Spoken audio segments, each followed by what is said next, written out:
In 1943, John Maynard Keynes claimed that central bank credit expansion performs the, quote, miracle of turning a stone into bread, close quote.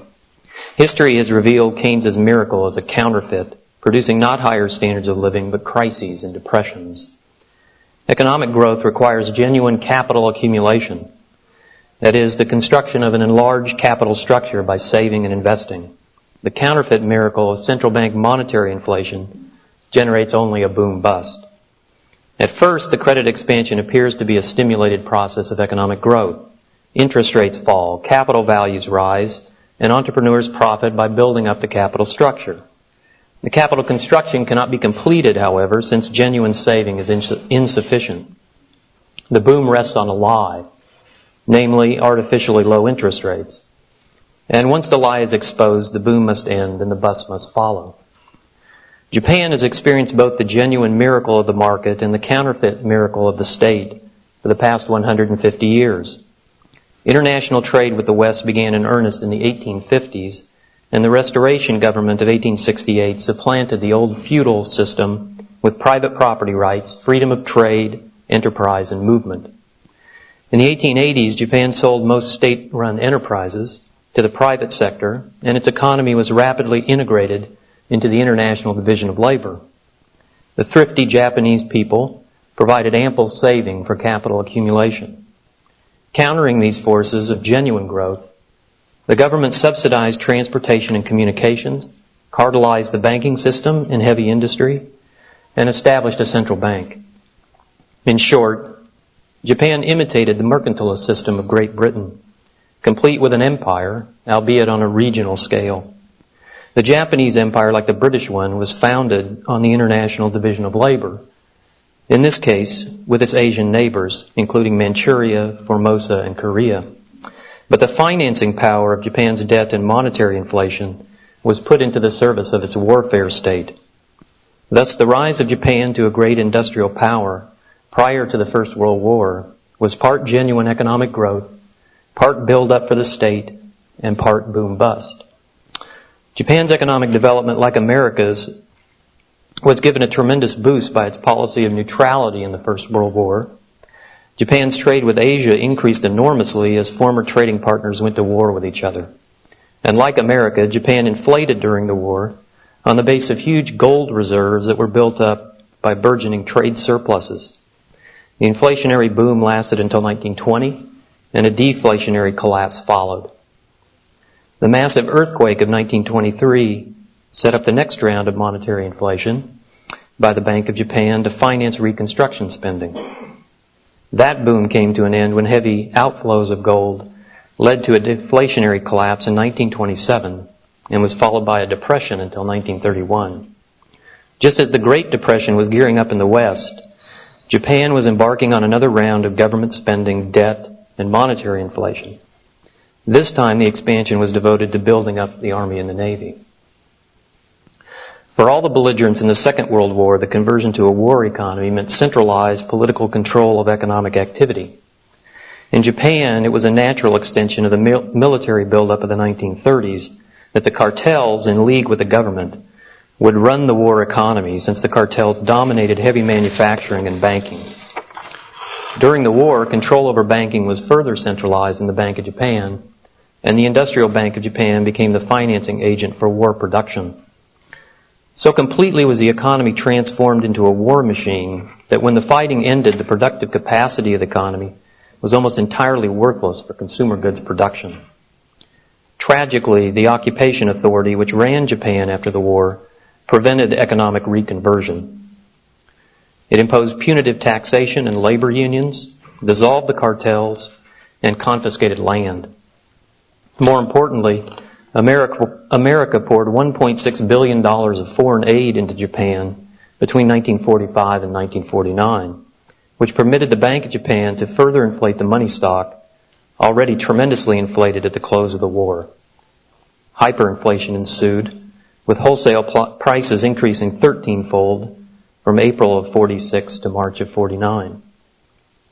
Unable to proceed with any large-scale economic reorganization, industrial production in 1948 was merely 40% of its 1937 level, and agricultural production well below its pre-war level. In 1949, Japan was forced into the new American-dominated international order. The monetary order of Bretton Woods fixed the yen-dollar exchange rate at 360 to 1 and required the Bank of Japan to coordinate its yen inflation with the Fed's dollar inflation to integrate credit expansion internationally. The new military order, that is the Cold War, brought Japan's existing military capacity into production again. Its war machine revived by American military procurements, industrial production in Japan finally surpassed its pre-war level in 1951. Having proved a reliable ally, the Japanese government had its sovereignty restored in the spring of 1952. By 1953, the reforms of the occupation authority were reversed. The unions were weakened, taxes were lowered, the cartels were reformed, and government planning strengthened. State control of credit was as strong as ever in the Japan Development Bank, the Export-Import Bank, and the Trust Fund Bureau, which had oversight of the postal savings system. Only land reform survived. In short, Japan had restored its pre-war mercantilist economic system, save for its regional yen trading bloc. This was hardly a laissez-faire recipe for performing the genuine miracle of economic growth. For the decades of the 50s and 60s, Japan served in the American system in a way similar to that of Indonesia in the 80s and 90s. The inflow of American dollars and the Japanese government's allocation of funds from the postal savings system boosted the average annual increase in GNP to 9.6% for these 2 decades, more than double the 4.6% rate for the period 1925 to 39. This productive effort, however, went largely to satisfying government instead of consumer demands. War materials and infrastructure projects were funded at the expense of building capacity to serve consumers. International trade went counter to the pre-war lines of comparative advantage, with America becoming Japan's leading trading partner in both exports and imports. Stripped of its place in the interregional division of labor, Japan began a program of artificial expansion of domestic production. The Japanese government subsidized production of costly synthetic substitutes for cheaper imported raw materials formerly obtained from Manchuria. Imports of low-priced food declined, while the artificially built-up agricultural sector expanded high-priced output. Capacity in steel production, electrical equipment, automobiles, and shipbuilding was heavily subsidized. Also, part of the post-war economic miracle was counterfeit. American military procurements for the Korean War amounted to some $3.4 billion and set off a domestic boom in the early 1950s. GNP increased 12.1% per year during the war. The Bank of Japan, however, overinflated the yen, leading to a drain of reserves, which under the fixed exchange rates of Bretton Woods system could only be halted by monetary deflation. A short recession followed in 54, and the next boom was underway in 55, and suffered the same fate in 58. Fueled by Bank of Japan monetary inflation, the boom of 59-61 saw GNP increasing 15% per year and ended with a drain of gold reserves in 61. A short recession followed in 62 and another boom in 63-64, which ended with a recession in 65. For the next 5 years, GNP increased by more than 10% per year. Although it required booms and busts, the Bank of Japan was able to coordinate yen inflation with Fed dollar inflation sufficiently under Bretton Woods that the yen-dollar exchange rate remained 360 to 1. Exchange rate stability, however, required more rapid inflation of the yen than that of the dollar, with the Japanese economy expanding production at 3 times the American rate, 19% per year versus 16.4%, during the second half of the 60s and 70s. The yen was inflated at 18.8% per year and still maintained its exchange rate against the dollar, which is being inflated at only 5.4% per year. When Bretton Woods collapsed, the Fed tripled the rate of dollar inflation from 4.4% in 1970 to 12% in 1971. The Bank of Japan slavishly followed suit, as it had since the Second World War, but yen inflation was not accelerated sufficiently. Even though the yen money stock grew 22% per year from 71 to 73, the yen appreciated against the dollar 22%. Price inflation exploded in 73-74, with consumer prices rising 11.7% and 23.1% respectively. A severe recession followed the credit expansion boom. After this debacle, Japan began to conduct a more independent monetary policy. The Bank of Japan gradually decreased yen inflation rates to the point where in 1977 the rate of yen inflation fell below the rate of dollar inflation. But another credit expansion followed, with the yen inflating at 11% per year for the next 2 years, and the Bank of Japan lowering the discount rate from 4.25% in 77 to 3.5% in 1978. Price inflation jumped in 1980, with wholesale prices up almost 18%, forcing the Bank of Japan to contract by more than doubling the discount rate to 7.25% by 1980. Interest rates spiked upward in response, bringing the credit expansion to an end and driving the economy into another recession. Whatever else can be said about the post-war Japanese miracle, it was over in 1970.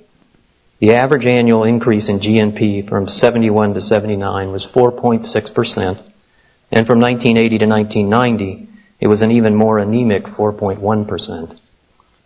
Having its monetary policy cut loose from the dollar, Japan attempted in the 1980s to reestablish its yen trading bloc, albeit with East and Southeast Asia substituting for the old North Asian alliance.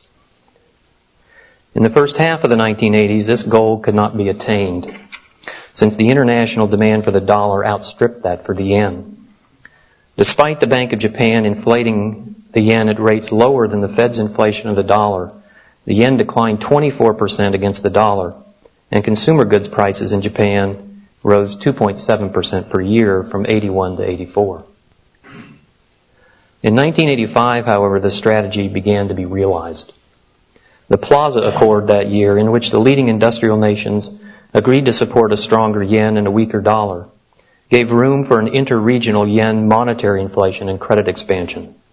The Bank of Japan inflated the yen money stock by 10.5% per year from 1986 to 1990, and lowered the discount rate from 5% in 85, where it had been since 1983, to 2.5% in 1987. Japan exported its credit expansion to Southeast Asia and South Korea in the form of direct investment. The massive Japanese investment in Asia was augmented by loan guarantees made by the Export-Import Bank of Japan for investment and trade in Asia. By the end of the debt binge, Japan was the world's largest creditor nation, manifested by having the world's largest banks and had the stock market with the world's largest capitalized value.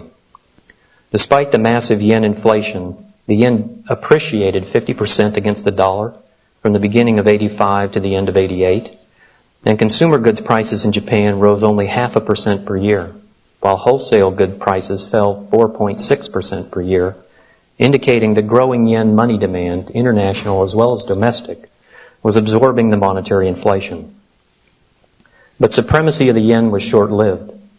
Yen demand collapsed in 88-89, causing a 16% devaluation against the dollar and a surge of domestic price inflation.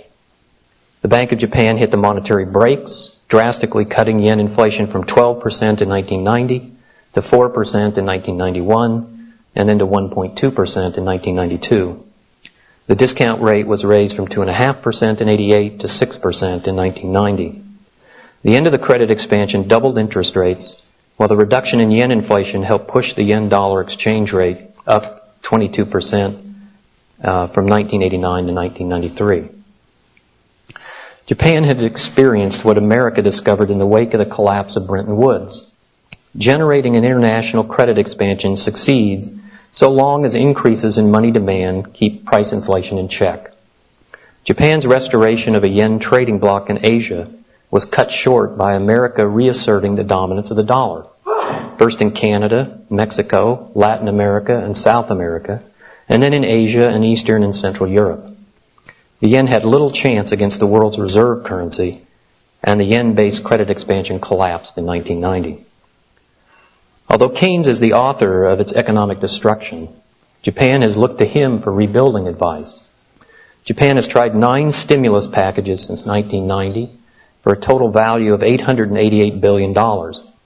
And although varied in shape and size, they have all had the same 3 features: government spending and debt, bailouts, and reflation.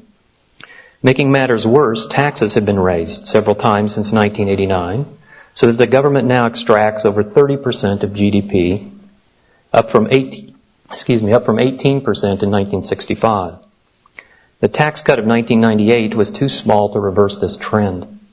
But even a sizable tax cut would have only a minimal effect without a corresponding reduction in government spending.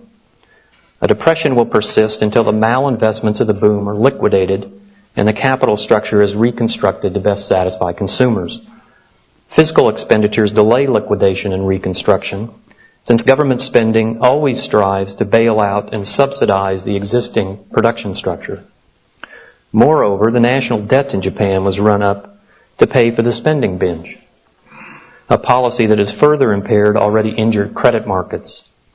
Japan's national debt now stands at well over 100% of GDP, up from 60% in 1993. In 1999, Japan will issue 90% of all industrial countries' net new bond issues, some $352 billion. Its total bond issue in 1999 will be $517 billion and will give Japan the largest debt issue in the world.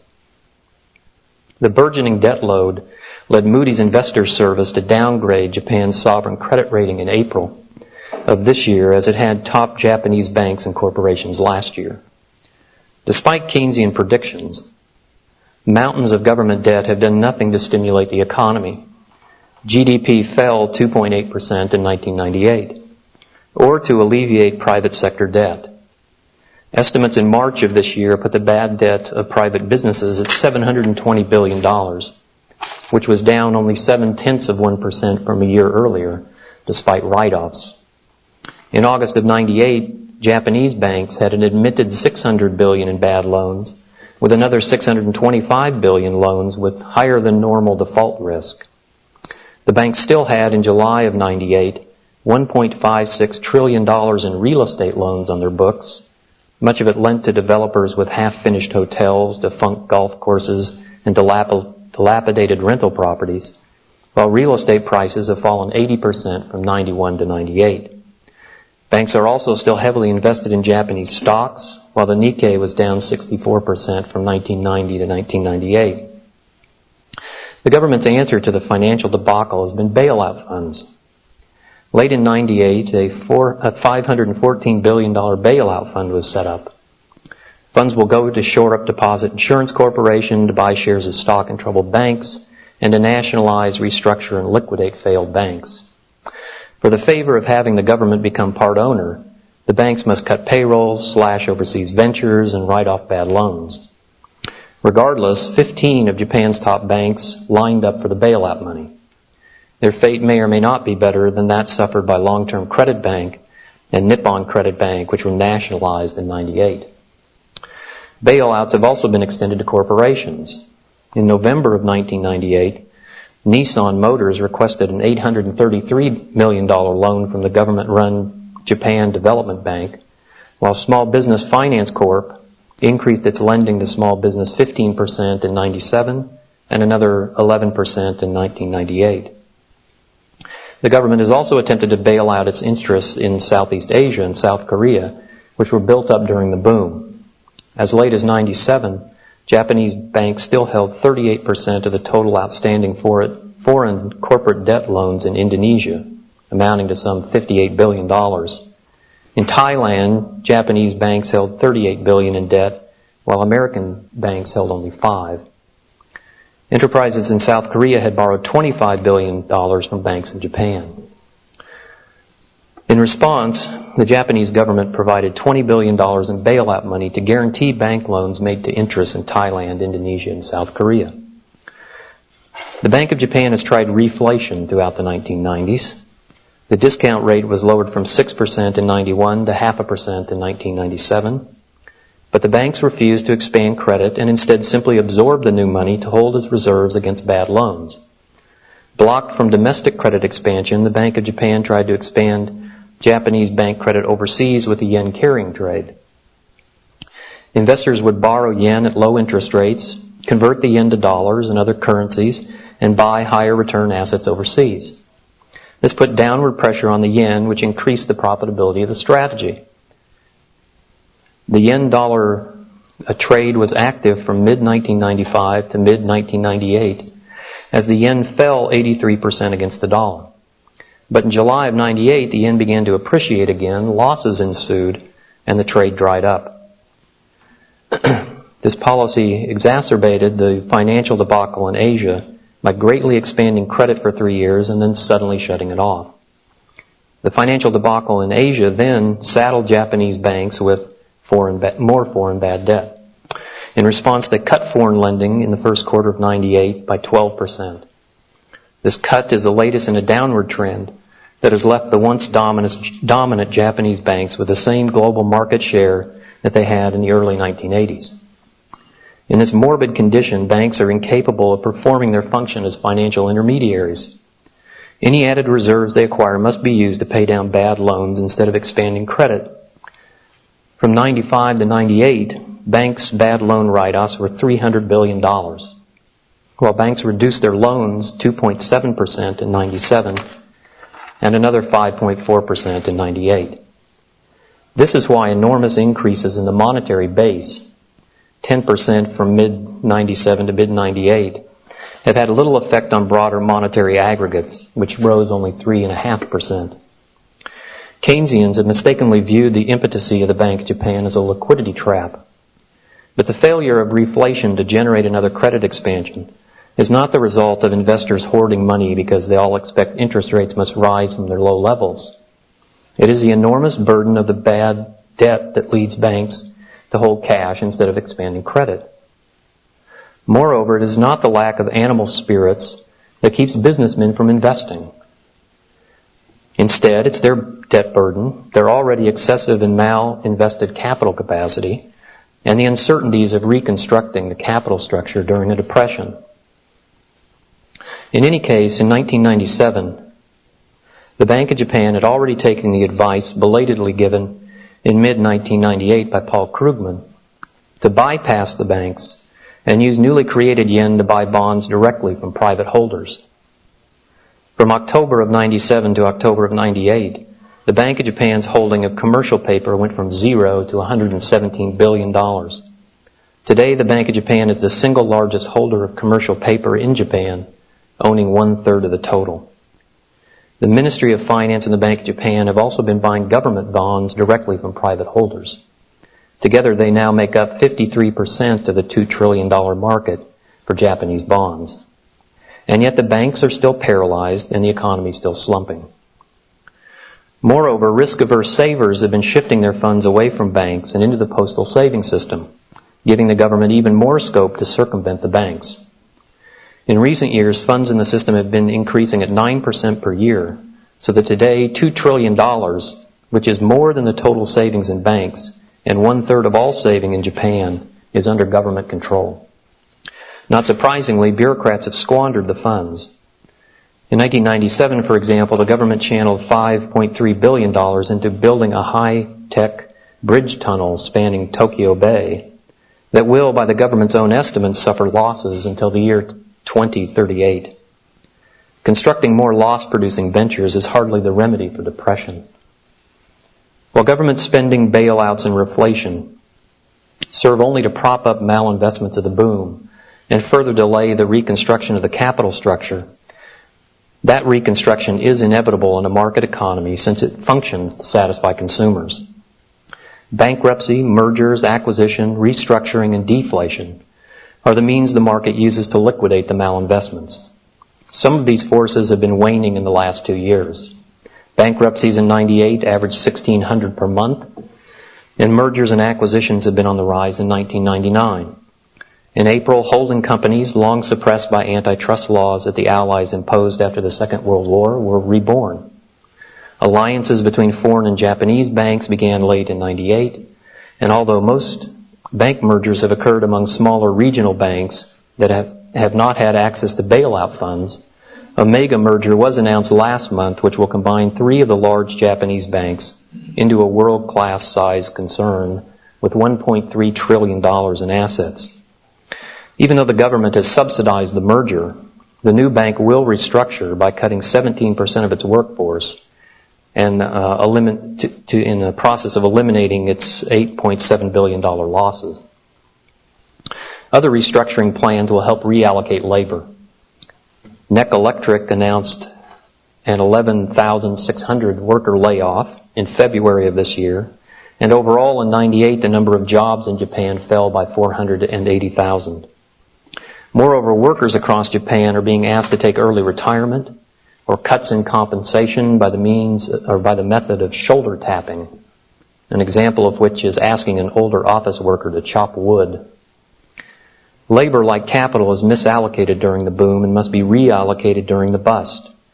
But unlike capital, which is relatively specific, labor is relatively non-specific and thus more easily transferred into other productive uses.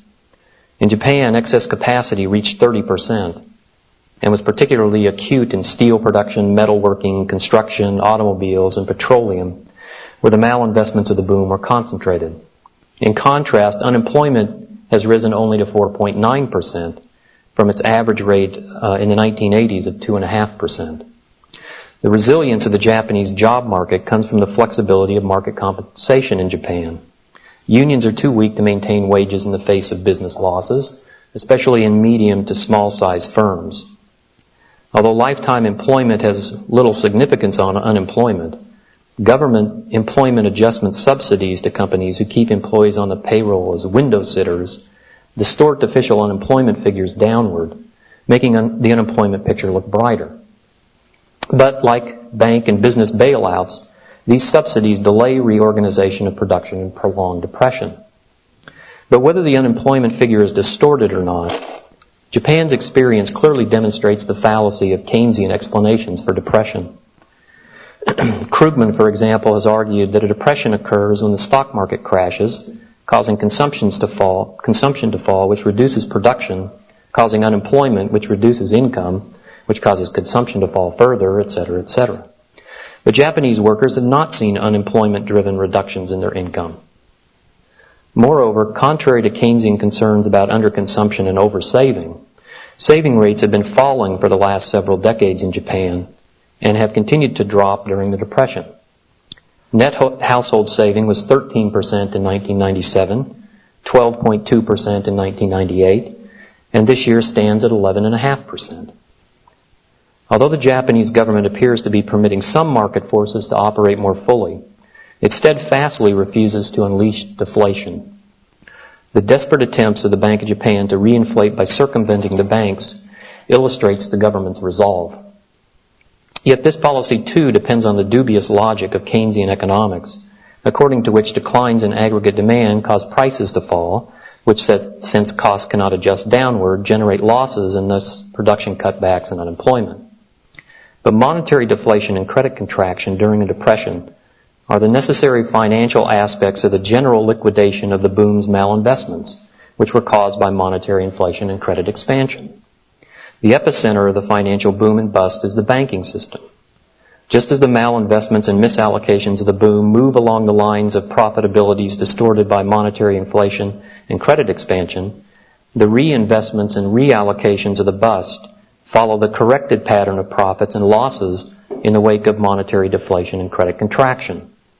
Efforts by the central bank to paper over these losses with reflation delay their realization and paralyze the functioning of the banks and work at cross purposes with the government's relaxing grip on other market forces of liquidation. Losses during a deflation are not caused by the Keynesian bugbear of falling aggregate demand, but by the mismatch of particular demands by consumers for particular consumer goods and by entrepreneurs for particular factors of production, with existing array of costs of production within a production structure filled with malinvestments and misallocations. These losses of the bust are the reverse of the abnormal profits earned during the buildup of the boom, and are concentrated on the owners of capital, not labor, since being more specific to each production processes, prices of capital goods, and to a lesser degree prices of land, decline relatively more than wages. This is how costs of production fall in a market economy to restore or maintain profit, even in the face of declining prices of consumer goods. If the government props up the prices of capital, land, and labor, then losses will be crystallized. Unused capacity and unemployment will emerge, and liquidation and reallocation will be halted. Despite lamentations about deflation, the Bank of Japan has followed Milton Friedman's advice and increased the money stock sufficiently to keep prices in general from either rising or falling. The yen money stock has increased 2.8% per year from 91 to 98, and the consumer goods price index has been stable. And the Bank of Japan had already heeded Friedman's call for increased monetary inflation, which he belatedly issued in December of 97, by raising the rate of monetary inflation from 3%, where it had been every year since 1994, to 5% in 97 and 4% in 98. In response to this monetary stimulus, GDP fell 0.5% in 97 and fell again 2.8% in 1998. Whereas in 1996, with slower rates of monetary inflation behind it, GDP increased 5.4%, and in 1995 it increased 2.5%. Moreover, the Bank of Japan's first reflation of the 1990s caused consumer goods prices to rise 2.4% per year, from the beginning of 1990 to the end of 93. This is 3 times the rate of price inflation during the boom from the beginning of 85 to 88. And while wholesale goods prices fell 0.8% per year in the early 90s, they fell 3.75% per year in the late 1980s. If America's experience in the 1920s was not sufficient enough, Japan's in the 1980s demonstrates once again that stable price indices are no panacea for the boom-bust cycle. Japan has given the world its last 20th century Keynesian experiment. Let us hope that the legacy of Japan's debacle, is the acceptance of the lesson Ludwig von Mises taught us in 1912, that the Keynesian miracle of central bank monetary inflation and credit expansion is counterfeit and must end in crises and depressions. Thank you.